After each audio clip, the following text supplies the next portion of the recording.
ഞാൻ നിൽക്കുന്നത് നമ്മുടെ തേക്കിൻകാട് മൈതാനത്തിലാണ്. നമ്മൾ ചരിത്രപ്രസിദ്ധമായ വെള്ളംകളി അല്ലെങ്കിൽ പുലിക്കളി എന്നൊക്കെ പറയുന്ന പോലെ തന്നെ ഒരു വലിയൊരു മാമാങ്കം തന്നെയാണ് നമ്മുടെ ഈ ആനയിട്ട്.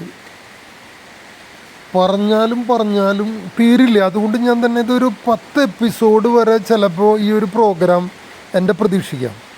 കാരണം ഞാൻ അവിടെ ചെന്നിട്ട് കണ്ട സംഭവങ്ങൾ, ഇപ്പോൾ ലോറി ഡ്രൈവേഴ്സ് ഈ ആനകളെ ഇറക്കാൻ അവർ കാണിക്കുന്ന ഒരു ശ്രമങ്ങൾ, അവരുടെ ഭാഗത്തു നിന്നുള്ള ആ ഒരു വലിയ ഒരു കരുതൽ, ഇത്രയും വലിയൊരു മൃഗത്തിനെ കൊണ്ടുവന്നിട്ട് പരിപാലിക്കുന്ന അവർക്കൊരു ബിഗ് സല്യൂട്ട് കൊടുക്കണം ഞാൻ.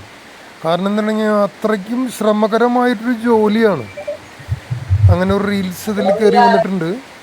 അപ്പോൾ നമ്മൾ കാഴ്ചക്കാരായിട്ട് പ്രതീക്ഷിക്കാം.